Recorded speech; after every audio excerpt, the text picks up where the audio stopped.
So today, we're undergoing a pretty significant transformation from manual, what we'll call like lean systems to connected systems that really rely less on human interaction. At least that's the goal, right? So most factories today, the issue is most factories are disconnected.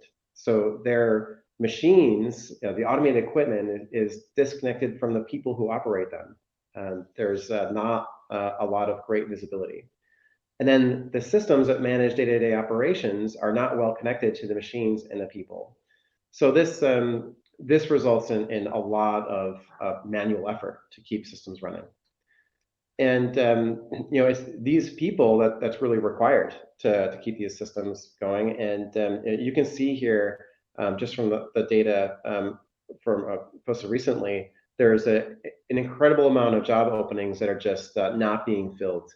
Um, there's really this lack of visibility from in your production requires more people, and we can't hire those people to really fill in those roles. So this automation and connecting these systems become critically important.